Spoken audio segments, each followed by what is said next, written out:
aunque pase por quebradas oscuras. Tan solo una palabra tuya bastaría para sanarme. Si toco el borde de tu manto, me bastaría para encontrarte. Aquí estoy aún sin ser digno de que en mi casa entres tú. Derrama hoy tu Santo Espíritu, ven y haz tu obra aquí, Jesús,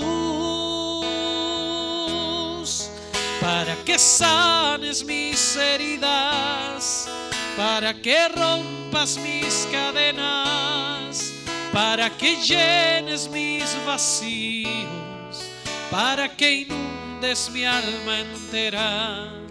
Ven y perdona mis maldades, hoy sana mis enfermedades. Dame a beber de tu agua pura, dame tu amor que todo cura, para que sanes mis heridas, para que rompas mis cadenas, para que llenes mis vacíos, para que inundes mi alma entera. Ven y perdona mis maldades, hoy sana mis enfermedades. Dame a beber de tu agua pura, dame tu amor que todo cura. Aquí me tienes hoy rendido, de corazón hoy yo te pido. Si quieres tú, Jesús, puedes sanarme.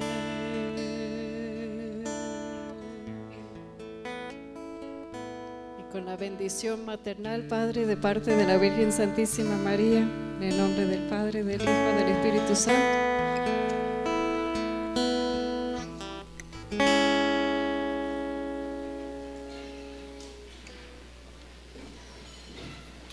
Muchos están empezando a desayunar, evidentemente tienen que seguir degustando los alimentos, en tanto que el de la voz les expone algunos puntos relacionados con el tema para el que se me invitó. Comienzo diciéndoles que me siento muy honrado por estar entre ustedes, pero también debo confesarles que no vengo a enseñarles nada, ni siquiera a compartirles algo. Vengo a aprender de ustedes, porque lo que estamos haciendo en este momento es un anticipo de la vida futura, del banquete del reino de los cielos. Allí no habrá necesidad, ciertamente, de mobiliario, de menaje, de servicio, de viandas, de vajilla. Allí no habrá necesidad de una cuota. En fin, en el banquete del reino de los cielos, la sustancia será el amor de Dios y finalmente podremos reconocernos ya sin límite, hermanos entre sí. Y la sustancia de ese banquete será la fraternidad. Si quisiéramos reducir nuestra fe a una sola frase, podríamos afirmar que estamos aquí para aprender a ser familia por toda la eternidad y que el amor, en su sentido más limpio, no será otra cosa que eso, sentarnos a la mesa del amor de Dios para siempre. Por eso les digo, no he venido ni a enseñar ni a compartir, sino a aprender de este momento, que es ya un anticipo de lo que será, esperamos que sea para todos nosotros, la gloria de Dios. Apenas hace unas horas, conversando con alguien a quien estimo mucho, don Luis de la Torre, que durante muchos años fue el cartonista del periódico Excelsior, en torno al camino de la belleza o via pulcritudinis, desde la filosofía de Santo Tomás de Aquino. Don Luis me hizo caer en la cuenta algo que les comparto y que va a ser el exordio de mis palabras. ¿Cuáles son las aptitudes que deben distinguir a un artista genuino, a un artista sin H, a alguien que es capaz de mostrar su sensibilidad de manera que los demás captemos por sonidos, colores, formas, espacios, que, ahora sí, ¿verdad? Me han indicado que debo acercarme más el micrófono. Espero que si hubiera alguna dificultad acerca de la forma de hablar, es básico en la comunicación que se entiendan y se escuchen las palabras, me lo hagan saber a la brevedad. Les decía a ustedes que conversando hace apenas unas horas con una persona que ha vivido de el dibujo, de la pintura, y que es ciertamente un artista muy respetable, don Luis de la Torre, en torno al camino de la belleza para alcanzar a Dios. Él me hizo caer en la cuenta de algo que les comparto como exordio, pórtico de el tema para el cual me han invitado. ¿Quién ha sido la persona más sensible, más emotiva y más apta para transmitir belleza en la historia de la humanidad? ¿Quién ha sido? Si tenemos fe, tendríamos que responder de forma espontánea que Jesús de Nazaret, que el artista más grande de todos los tiempos ha sido Jesús de Nazaret. Ah, pero qué decepción. No conocemos un solo trazo pintado o dibujado por Jesús. No tenemos ningún diseño o alguna obra material elaborada por él. No sabemos si algunas veces en su oficio de carpintero talló o labró alguna escultura. Es más, ni siquiera nos ha dejado una sola línea escrita para saber si su talento literario era como lo describen los evangelios. Lo único que conocemos de Jesús es a través de el testimonio de otros que lo vieron, lo escucharon, estuvieron con él. Debemos conformarnos con eso.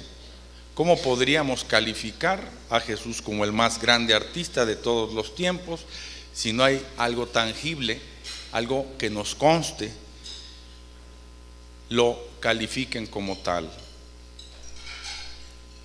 Les digo que esto era el tema de conversación con un artista que me hace caer en la cuenta que ciertamente nuestro Señor Jesucristo es el más grande de todos los hombres, de todos los tiempos, y entre otras cosas, el más grande artista, mucho más que Miguel Ángel, que Leonardo da Vinci, que Bramante, que Maderno, esos grandes arquitectos del Renacimiento italiano en el siglo XVI. Solo que nuestro Señor Jesucristo usó como materia prima no la piedra, no el sonido, no los colores, no los trazos, usó como materia prima al hombre, no a la humanidad, al hombre concreto, de carne y hueso, con nombre y apellido, pero no a un hombre cualquiera. No buscó a los más sabios, eruditos, capaces, no buscó a los más encumbrados, a los más ricos, a los estadistas.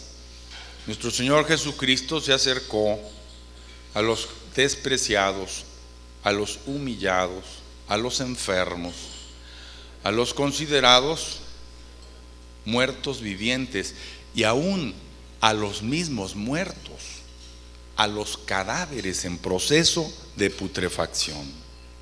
El más grande artista de todos los tiempos tuvo ante sí el reto y el desafío de convertir carroña en vida, pero una vida nueva, una vida ya no pendiente de las cosas, de los alimentos, de las sustancias, sino de la participación en el Espíritu de Dios, que es amor. Nuestro Señor Jesucristo, el más grande artista de todos los tiempos, vino a enseñarnos a sus discípulos a imitarlo. ¿Cómo? Haciendo de la materia prima que Él utilizó para que ahora lo consideremos el arquetipo de humanidad, al ser humano concreto con nombre y apellido, el objeto de su atención, el sujeto de su amor, la razón de ser de su misión y de su vida. Les digo entonces que el humanismo cristiano, que la fe que compartimos, que la participación en la gloria de Dios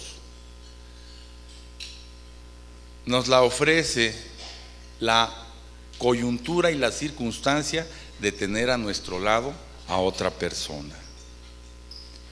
En otras palabras, a los cristianos en el siglo XXI nos corresponde el enorme desafío de afrontar el marcado individualismo de una sociedad egoísta que se aísla, que se encapsula en sus personales intereses, que deja de ver al otro como su semejante y menos aún como su prójimo, para autosatisfacerse.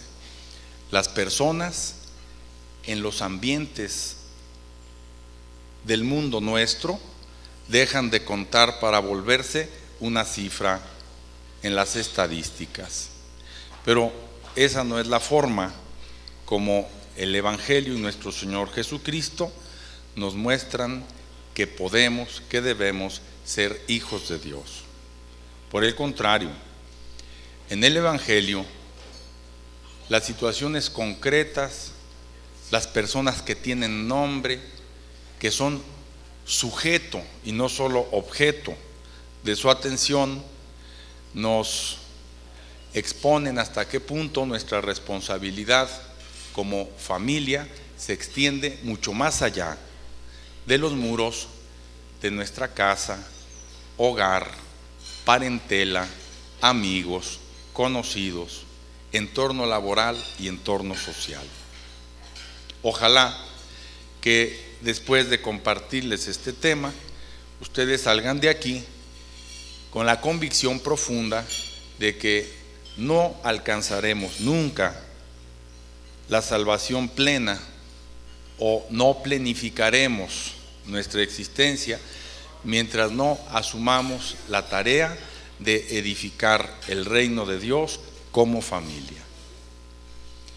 Comienzo entonces mi tema de la siguiente manera. San Pablo, en su carta a los Colosenses, capítulo 3, versos del 19 al 21, dice: mujeres, respeten la autoridad de sus maridos como lo quiere el Señor. Maridos, amen a sus esposas y no sean rudos con ellas. Hijos, obedezcan en todo a sus padres, porque eso es agradable al Señor. Padres, no exijan demasiado a sus hijos para que no se depriman.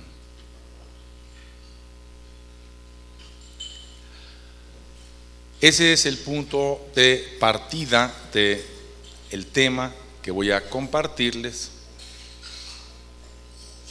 Este texto se redactó hace 2000 años.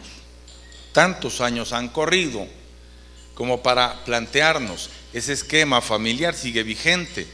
Muchos pueden con justa razón decirnos que no, que eso es una visión patriarcal, machista, sexista, anacrónica de la familia tradicional, así la llaman ahora, que en todo caso puede servirnos como un antecedente histórico acerca de la manera como se fueron estructurando las familias en tiempos pasados, y que aunque ciertamente nosotros mismos y nuestras instituciones deban mucho a esa forma tradicional de ser familia, padre, madre, hijos, hermanos, pues eso ya se ha superado, incluyendo lo que deriva de esta organización, como el matrimonio monogámico, uno, indisoluble, heterosexual. No necesito explicar que en efecto, hoy como nunca, se cuestiona, se objeta, se rebate la forma de ser familia, tal y como la entendía la humanidad hace no más de 50 años. En 1970, David Cooper, un estudioso de la personalidad, publicó una obra que causó grande revuelo, La muerte de la familia. Según Cooper, un libro que ustedes pueden leer porque está en la red, aunque no les recomiendo que lo hagan si no son lectores críticos, si piensan que todo lo escrito es verdadero. David Cooper, hace un diagnóstico de la familia capitalista y burguesa. Él es de ideología marxista y entonces va señalando las tachas de la familia, tal y como él la entiende desde su visión occidental, eurocéntrica, y bueno, sus resultados están llenos de amargura, tanto como para poder sostener, dice él, que la institución que más anquilosa las posibilidades de ser libres y auténticos es la familia. Quedémonos ante dos extremos, lo que nos dice San Pablo y lo que nos dice el representante de nuestro tiempo, el estudioso de la conducta de filiación de izquierdas, David Cooper. Este señor ya es difunto, nació en 1931, murió en 1996, pero su obra es esa, y en su tiempo causó un grande revuelo. Él era representante de una corriente que se llama antipsiquiátrica, porque parte de la premisa de que no hay enfermedades mentales que no deriven de la organización social. Por tanto, que la psiquiatría más bien debe desterrarse del estudio de las patologías humanas, y a cambio de eso han de profundizarse las formas de convivencia social desde el origen, desde el principio. Voy a retomar a Cooper cuando hable de la muerte de la familia. Solo lo menciono para situar el otro extremo de mi exposición, lo que nos dice San Pablo y que nosotros lo entendemos como inspirado por el Espíritu Santo, y lo que nos dice uno de los artífices de la muerte de la familia en nuestro tiempo. Porque ciertamente Cooper tiene muchos discípulos que lo saben o no, pero que trabajan ardorosamente para matar la familia. Les digo que el libro de Cooper, que en absoluto es algo que estoy satanizando ni condenando, a mí su lectura me abrió muchos horizontes reales verdaderos, los daños grandes que se ocasionan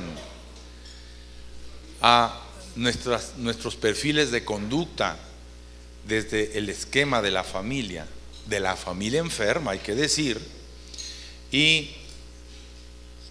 la no caducidad de esta institución. Les propongo que primero abordemos el aspecto antropológico de la familia,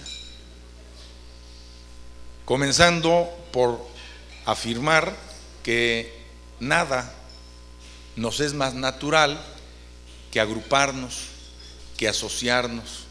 Somos gregarios los seres humanos, y esto es parte de nuestra esencia, de manera que si por alguna razón nos viéramos separados del contacto con nuestros semejantes, tenderíamos a embrutecer.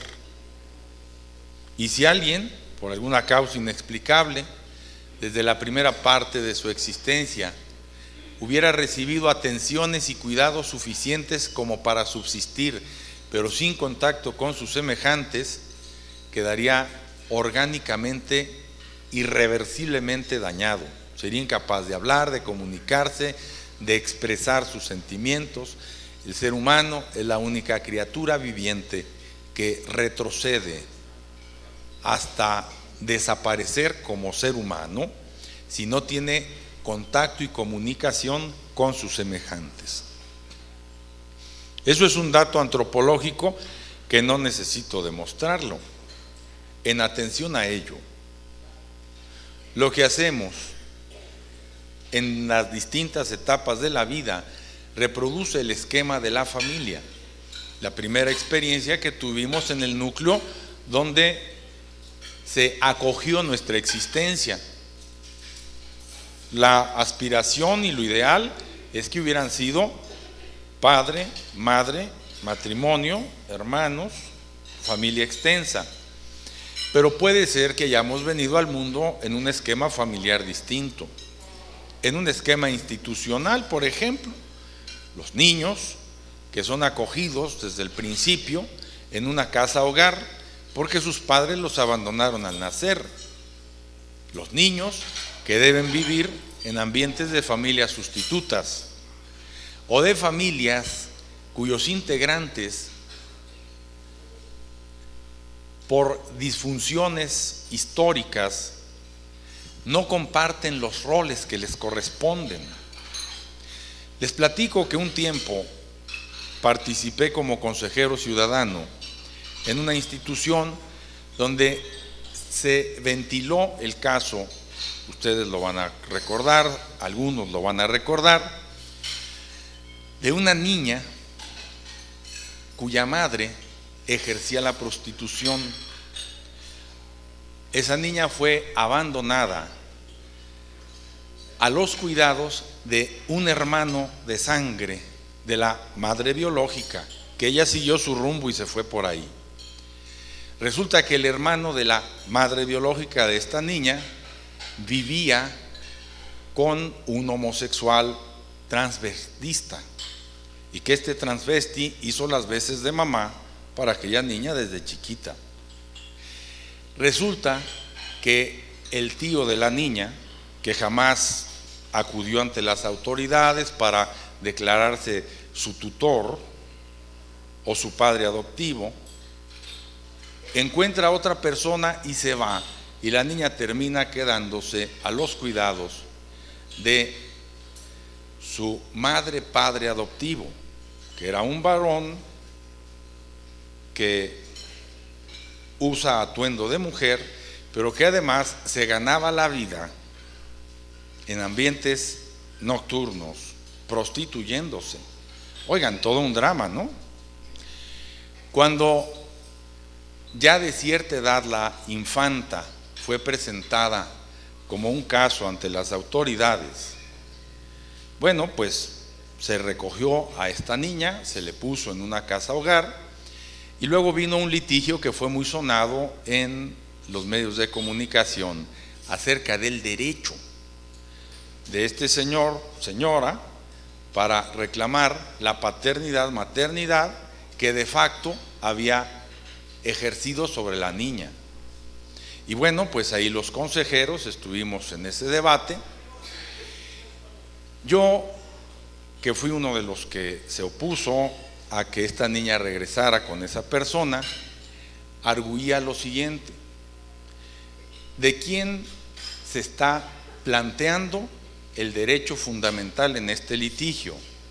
¿De la persona que se siente agraviada o de la infanta?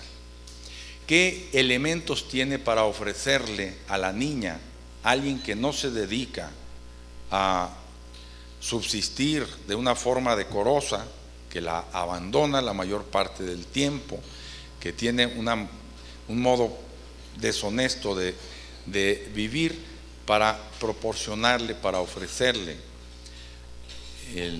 la mínima educación, valores humanos, formación que requiere toda persona?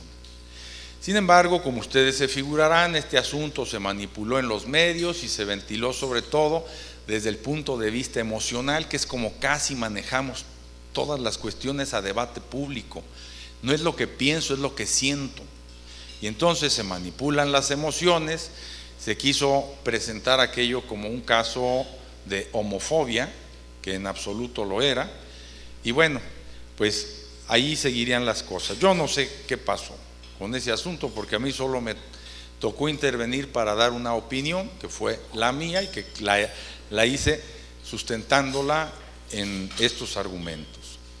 Pero entonces estoy diciendo que seríamos muy ingenuos y estaríamos dando por supuesto algo que ya no es, si creyéramos que nuestras organizaciones familiares siguen de forma natural la manera como se organizó la familia durante siglos y siglos. No, las familias del siglo XXI, en ambientes de tejido social urbano, como es el nuestro y el de buena parte de las personas que van a escuchar esta conferencia, ha cambiado de forma sustancial.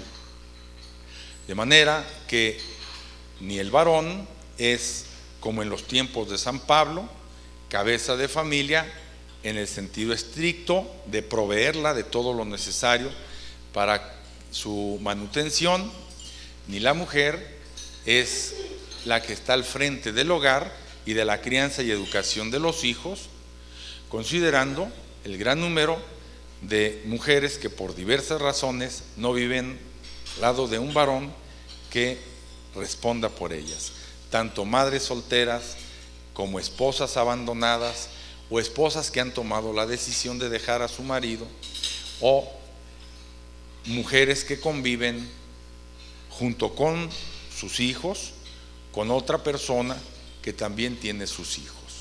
Estamos ante desafíos muy grandes, pero más que intimidarnos ante esas cuestiones, tendríamos que ir al fondo del asunto. Y para responderle a Cooper en su Muerte de la Familia, pues me temo que a nosotros no nos queda más remedio que afirmar que la familia no solo es una institución vigente, sino necesaria, y que de su salud depende que crezcamos o que nos envilezcamos como seres humanos.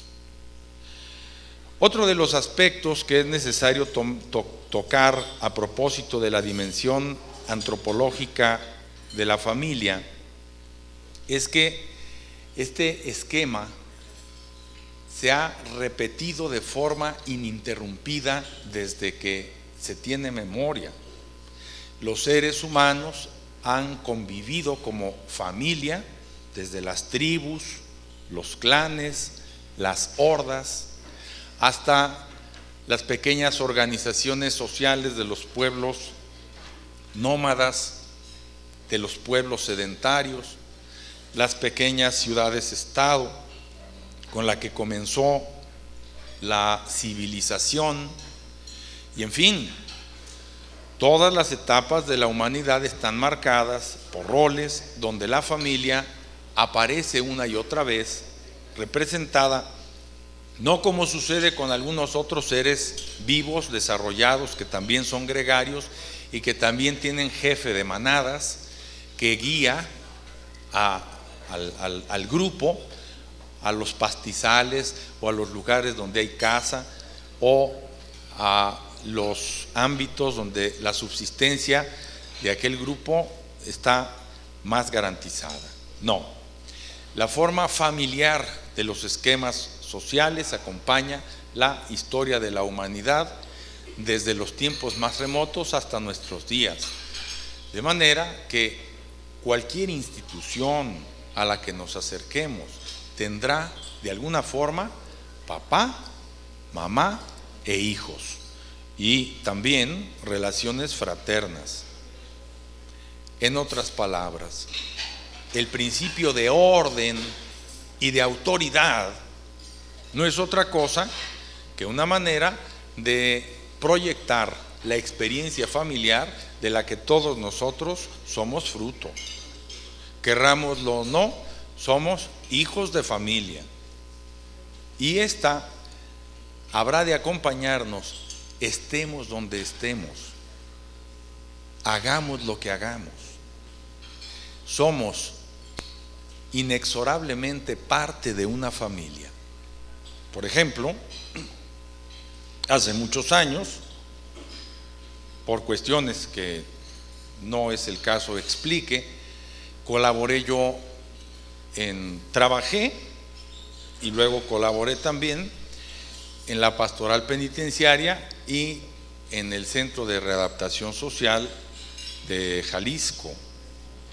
Y muchas veces tuve que convivir en el ambiente del reclusorio, en el comedor, comiendo a la par de los reclusos, con esa extraña familia. Y es tal cual una familia: papá, mamá, hijos, hermanos entre sí. Relaciones que ya se figuraron ustedes en esos ambientes son muy sórdidas, pero no dejan de ser familiares. Estos lazos entonces nos eslabonan, querrámoslo o no. Simplemente díganme ustedes, ¿cómo se llama una de las tremendas organizaciones criminales del vecino estado de Michoacán? La familia. Bien. Y en la historia personal, ¿no fluye una y otra vez la experiencia que vivimos en la familia? Si, como acabo de decir, somos hijos de familia, de nuestra familia, nada de lo que pensamos, decimos, hacemos y sentimos es ajeno a lo que nuestra familia nos dio o nos privó. Por eso, para conocer a fondo a una persona, pues se impone que tengamos antecedentes de su familia. Una de las actividades en las que colaboro en la iglesia de Guadalajara es el tribunal eclesiástico. Soy juez en el tribunal eclesiástico y he tenido que dictaminar muchas veces, cientos, sentencias en torno a la existencia o inexistencia de los matrimonios. Entonces tengo una experiencia de muchos años en este asunto. Durante el noviazgo casi nadie se preocupa entre los contrayentes por conocer a la familia de la otra parte. Y eso es el peor de los errores. Y eso la causa de la mayor parte de los fracasos matrimoniales. Porque si el dicho popular, ¿quieres conocer a Andrés? Vive con él un mes, dice una parte verdadera de la experiencia del trato de conocimiento con el otro, el 50% para que ese conocimiento esté sustentado es la familia.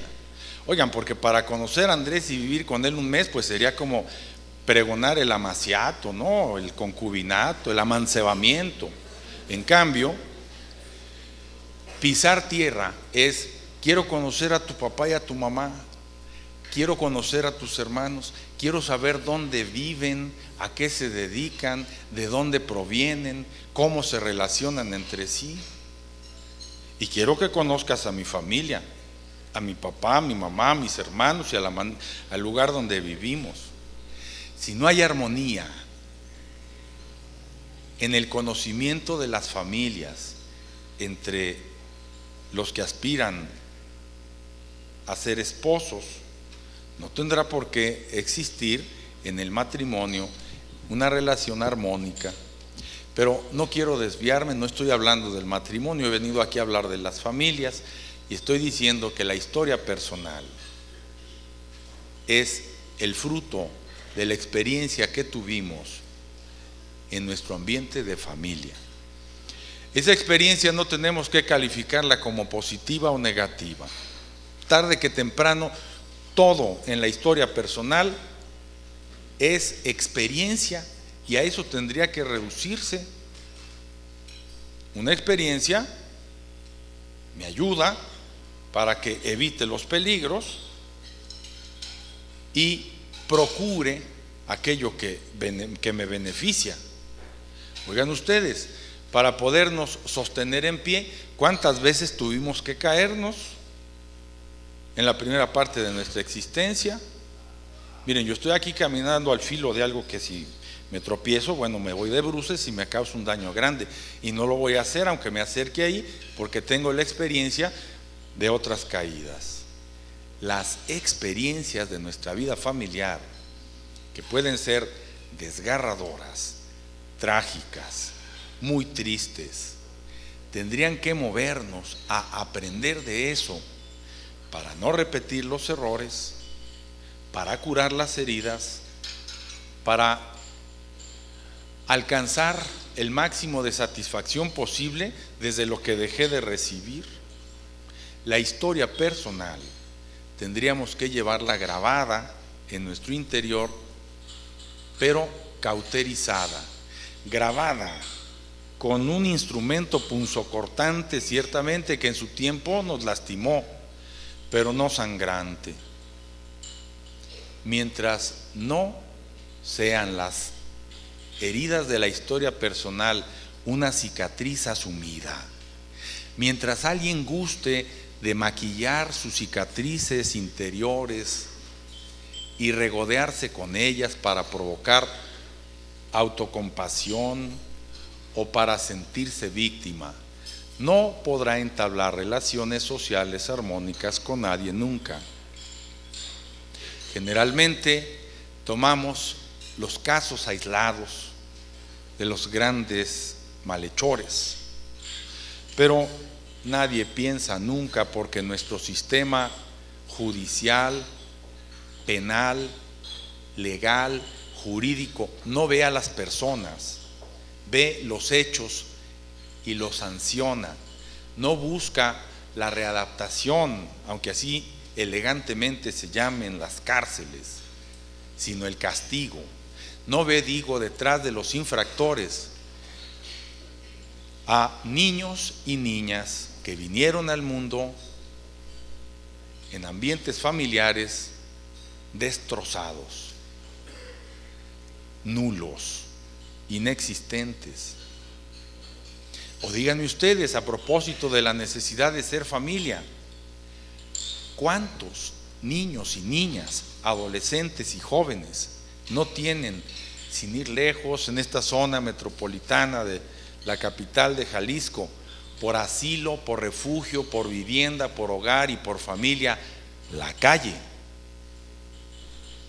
¿Y quién es el papá y la mamá y quiénes son los hijos y los hermanos de esa familia callejera? Pues esos chicos y chicas que alcanzan a sobresalir entre ese pequeño grupo, que no saben otra cosa más que subsistir, porque todos llevamos inscrita la ley de la sobrevivencia de la forma que pueden, repitiendo el esquema de la familia, aunque de la familia enferma. Pero otra vez estoy desviándome un poco de mi tema principal. Creo que estamos de acuerdo en que la familia es el principal atributo que nos permite ser persona. También que en la familia están los ingredientes que luego nos habilitarán como seres humanos, que nuestra historia personal está unida a nuestra historia familiar, de tal modo que nadie que oculte, niegue o se avergüence de su historia familiar podrá garantizar una relación armónica con los que se vincule en el ámbito que sea. Termino este primer punto diciendo, mientras no consigamos sanear los capítulos de nuestra historia personal no asumidos, no podremos entablar relaciones armónicas con nadie, nunca. Y bueno, pues entonces habrá que buscar sustitutos o paliativos o maquillajes para esas heridas que tendrían que ser cicatrices. Y en eso sí vamos a ser muy creativos. ¿Cómo ocultar los antecedentes familiares que me avergüenzan? El segundo punto de mi tema familia y vocación humana es la dimensión social de la familia. Dimensión social. Si, como acabo de afirmar, todo lo que proyectamos como grupo evoca a la familia, bueno, pues, ¿cuál es la macroinstitución que engloba en términos sociales a todos nosotros como familia? Díganme cuál es. Es el Estado, no el gobierno, el Estado, que incluye territorio, autonomía, leyes, gobierno, una gran familia. Estamos jurídicamente vinculados a una familia extensa que nos da cultura, historia, antecedentes. Oigan, si hubiera una persona no mexicana, que lo más seguro es que así sea, entre los que estamos aquí, bueno, habrá muchas cosas que comparta con nosotros y otras que le sean totalmente indiferentes. Hace poco estuve en el Perú y coincidí con una celebración patria, la del 28 de julio, que celebran su independencia en el Perú. Yo antes de estar ahí ni por aquí me pasaba que ese día fuera importante para la República del Perú, y no tenía por qué serme a mí importante eso, porque soy mexicano, ¿no? En cambio, para los peruanos, una fecha como el 15, 16 de septiembre, les es totalmente ajena, porque nada les dice, no es parte de su proceso como nación. Ahora bien, si el esquema del Estado reproduce el de la familia, para que las estructuras sociales se fundamenten en esta institución básica, pues necesitan estar bien claros los roles y los oficios, la ley y quienes la aplican, la democracia, la participación activa e intensa en la construcción de la misma, planes, metas y objetivos. Yo no puedo abundar demasiado en esto, sería un tema larguísimo, pero díganme ustedes, si nuestra forma de ser familia como Estado para quienes vivimos en este país es satisfactoria. Me temo que no. Estoy leyendo, lo hubiera terminado esta noche, pero preparé mi conferencia, las memorias que escribió Agustín de Iturbide en su exilio en Liorna, un librito chiquito ahí, lo leerían ustedes en un tris, lo acaba de publicar la UNAM como parte de una pequeña biblioteca de autores selectos, es un librito pequeño. Y bueno, tanto quien hace el estudio, un profesor que se llama Cayetano, no recuerdo su apellido, tanto el estudio introductorio como el texto me permitieron ver por qué la nación mexicana no ha podido organizarse como familia nunca de forma plena y satisfactoria. Nacimos sin sentirnos hermanos y desgraciadamente no hemos hecho gran cosa para invertir esa hasta ahora insuficiente capacidad para armonizar nuestros intereses colectivos con los personales. Y bueno, no me puedo extender demasiado en esto, pero mientras no sepamos vivir como familia y mientras las clases rectoras sigan considerando a las que ven como súbditos o inferiores únicamente como materia prima para obtener satisfacciones materiales, no esperemos gran cosa de un esquema de Estado que no ha respetado los planteamientos de la verdadera familia.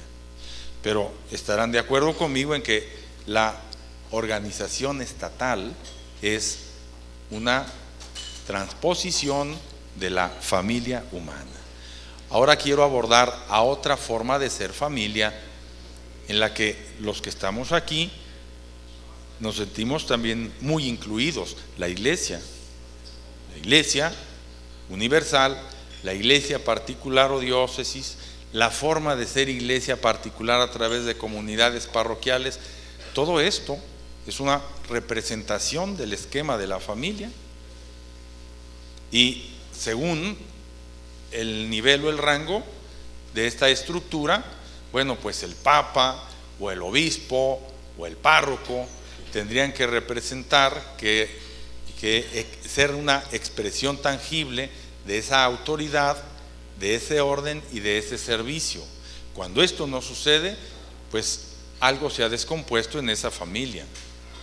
Y un problema grande que afrontamos los bautizados, me temo, es también no sentirnos involucrados como familia en nuestro ser, en nuestra dimensión de iglesia. Y es un caso muy curioso el de los mexicanos, donde de una forma por demás emotiva reconocemos que tenemos madre y la invocamos, sobre todo bajo el título de Guadalupe, pero muy raras veces nos referimos al Padre. Los estudiosos de la conducta ven en esto antecedentes muy remotos, las raíces trágicas con las que pudo haber nacido la nación mexicana, tergiversándose en el mensaje guadalupano, el no estoy yo aquí que soy tu madre, como la voz que le dedica a un huérfano, o peor aún, a un niño que se ha quedado sin papá, una figura materna protectora, sobreprotectora. Pero la realidad, a veces doliente, es que si a los mexicanos no nos cuesta sentirnos bajo el amparo de la Virgen María, bajo el título de Nuestra Señora de Guadalupe, nos cuesta mucho identificarnos como hermanos de Cristo y en consecuencia como hijos del Padre. No puedo abundar tampoco demasiado en eso y se los dejo de tarea. En razón a lo cual nuestro ser iglesia está en proceso de construcción todavía después de medio milenio de haberse comenzado a predicar el Evangelio. Y esto a despecho de tantas motivaciones que sí tendríamos para sentirnos unidos y articulados como parte de una familia extensa como lo es la iglesia. La sociedad civil reproduce también el esquema familiar y nosotros tendríamos que estar pendientes de la manera como este esquema se reproduce y se respeta en la escuela, en la oficina, en el taller, en el negocio. Todo en esta estructura de orden que permite nos permite a las personas relacionarnos, tarde que temprano incide en esto que vengo diciendo. Pero ¿qué sucede cuando el que encabeza se olvida de serlo? O cuando el que colabora quiere estar a la cabeza, pues que hay cortocircuitos muy grandes. Si ustedes revisan las causas que provocan problemas y causan trastornos perniciosos en los núcleos de la convivencia social, laboral, mercantil, económica, profesional, los van a encontrar en estas transgresiones al esquema de la vida familiar. No asumir la parte que me toca en la construcción de una familia, que también lo es, en la que yo debo ser un integrante más, no el verdugo, no la víctima. Finalmente, quiero referirme en este segundo punto a humanismo y familia. Puesto que he hablado tanto de este tema, deseoso de granjear la atención de ustedes, no necesito abundar demasiado en que, según la experiencia familiar que tuvimos y tenemos, nuestro rango de humanidad será mayor o menor. Nunca vamos a dejar de ser familia. Si esto sucediera, una de dos: o estamos muertos o nos falta poco. La vida familiar nos acompaña siempre, pero también a ello contribuye el rango de humanismo que podemos alcanzar. Es muy lamentable que a pocos les esté reservado el privilegio, por ejemplo, de morir en familia. Y más triste aún, que no preparemos nuestra salida de este mundo para gozar de nuestra familia por antonomasia, la familia de los hijos de Dios en el reino de los cielos, en el banquete del reino de los cielos, como parte de la vida. Y en cambio, que el horizonte se vea en el nada halagüeño caso de redactar el último capítulo de nuestra existencia en el tiempo en manos que tienen muy poco o nada que ver con nosotros, y con ese trance tan íntimo y tan delicado que tendría que vivirse como una experiencia familiar. Les digo esto porque, a propósito de niveles de humanismo y de humanitarismo, hay que prepararnos para morir con dignidad. Y creo yo que uno de esos elementos tendría que ser disponer la nuestra y la de nuestros allegados salida de este mundo en un ambiente sin dramatismos, sin ensañamientos quirúrgicos y terapéuticos, y sin situaciones desgarradoras y terribles. He leído hace unos días una confidencia muy íntima y muy desgarradora de este señor periodista que recién ha fallecido, Julio Scherer García, ¿no? Este señor, los 2 últimos años de su vida, murió de 88 años, la pasó muy mal de salud, y él ahí cuenta que el accidente que lo inhabilitó, que lo postró, lo padeció cuando recién había cumplido 86 años, sufre una caída, una fractura, como si fuera el hombre de barro de vidrio, se hace añicos la cadera. Cuando cobra conciencia de sí mismo está en un quirófano, lo van a someter a una cirugía mayor muy grave, y él les dice a los que están ahí: déjenme en paz, ya me quiero ir. Es lo único que alcanza a decir antes de quedar sedado y volver a recuperar la conciencia con unos dolores terribles, porque finalmente le hicieron ahí una operación que tuvo que repetirse más de 5 veces sin ningún resultado satisfactorio, pues. El hombre jamás volvió a recuperar ni la movilidad, ni la sensibilidad, ni la autosuficiencia. Díganme ustedes, ¿tenía derecho a pedir que no se le hiciera una intervención extraordinaria y mayor con tal de que siguiera vivo a como diera lugar?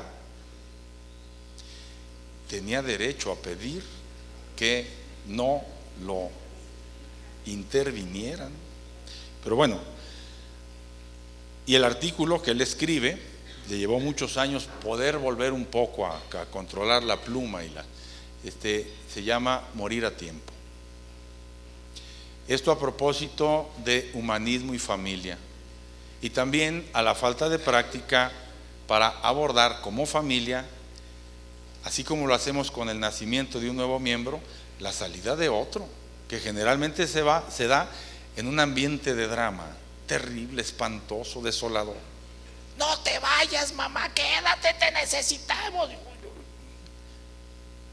No entendemos qué es ser familia o qué es estar en las buenas y en las malas.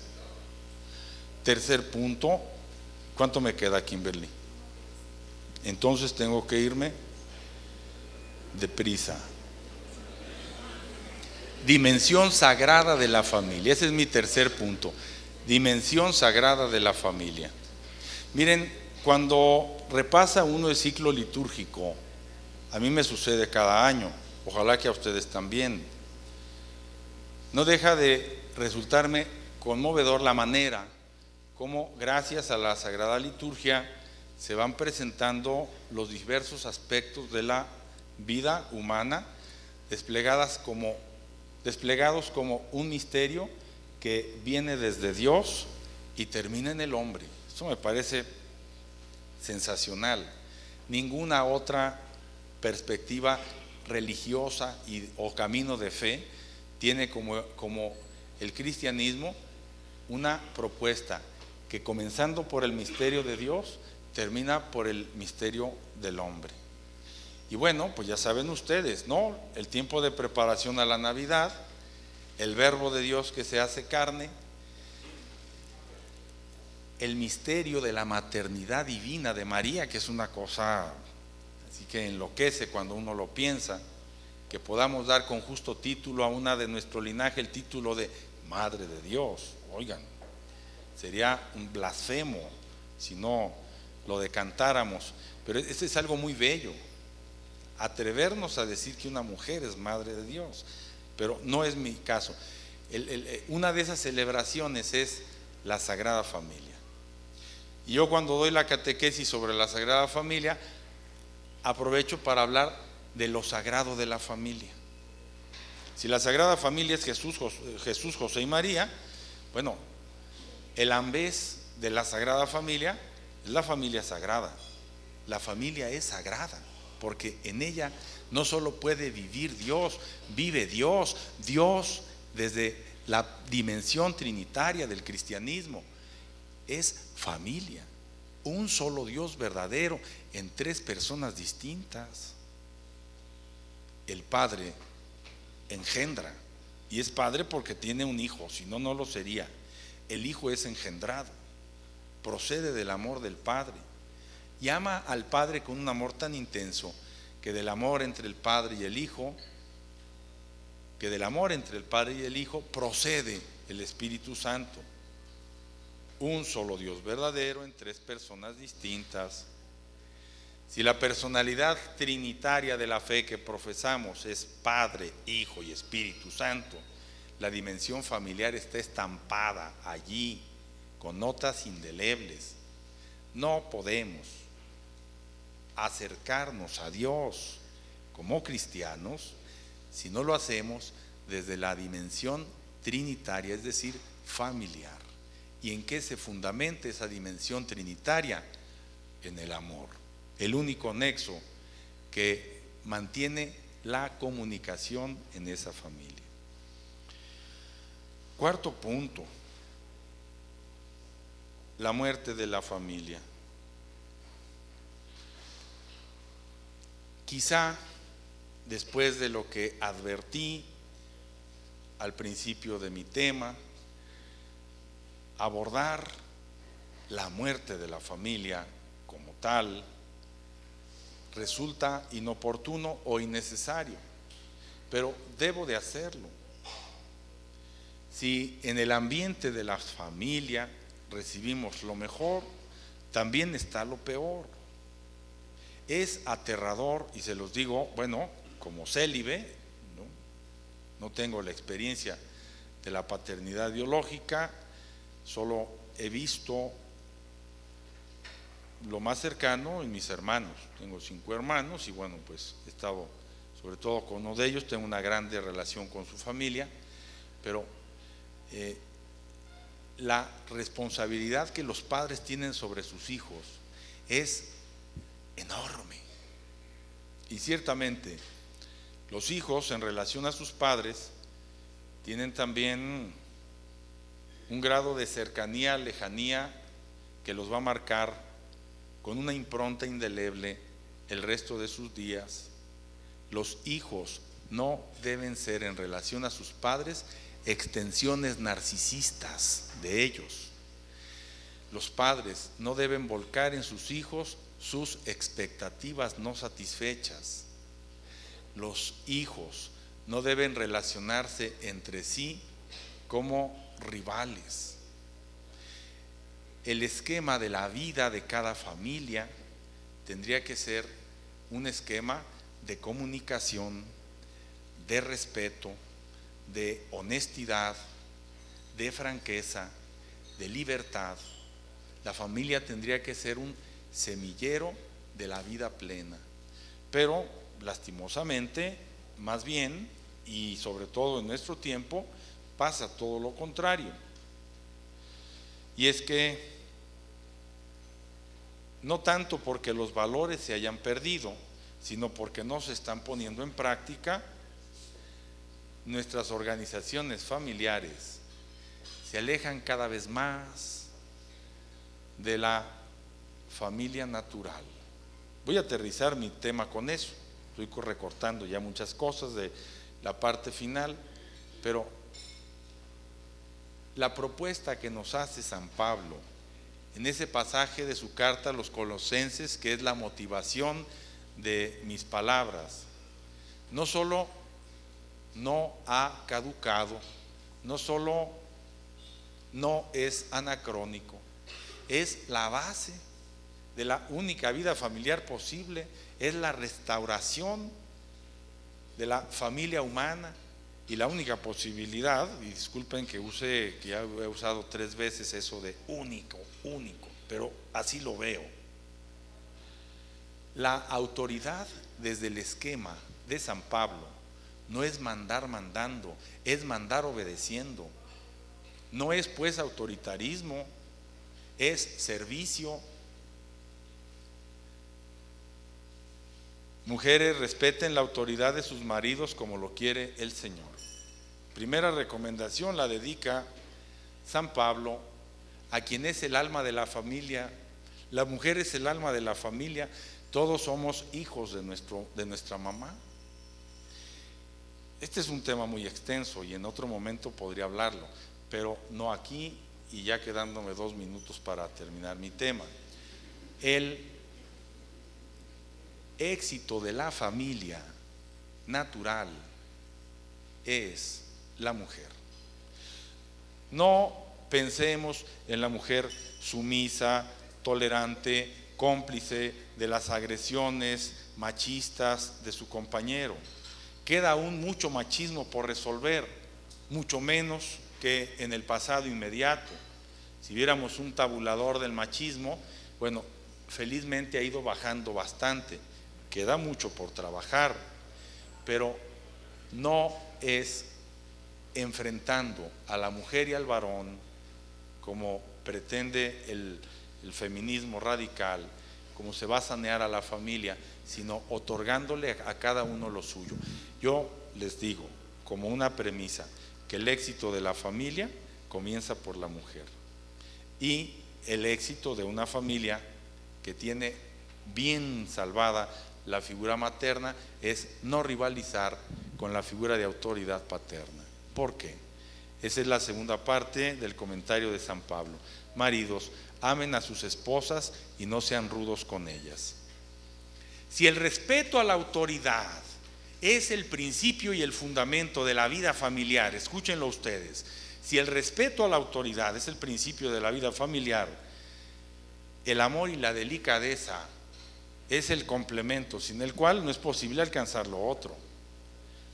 La figura de autoridad que no de autoritarismo, la figura de amor y de servicio tiene que tener en ese aspecto de delicadeza su necesario complemento. No es posible una cosa sin la otra. Yo no puedo obedecer a quien me desprecia, me ningunea, me pisotea, me aplasta mi autoestima. Tercero, obediencia filial.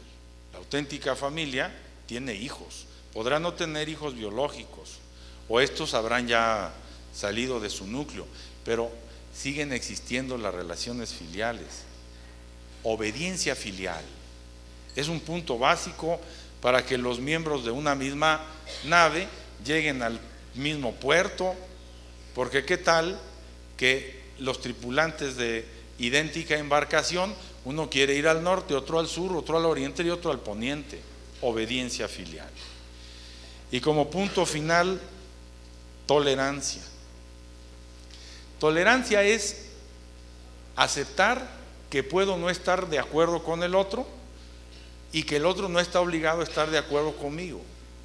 Tolerancia es atreverme a dejar que el otro sea, aun cuando se vaya de mi lado. Tolerancia, en fin, es arriesgarse incluso a que la relación venga a menos y a cambio de eso se fortalecen la confianza y la libertad. Pues muchas más cosas podríamos seguir compartiendo, ¿no? Pero mi tiempo se agotó hace algunos minutos y espero que la paciencia de ustedes no. Les agradezco su invitación y, como decía al principio, pues me voy con esa impresión de haber no venido a enseñar, ni siquiera a compartir, sino a aprender de ustedes. Muchas gracias.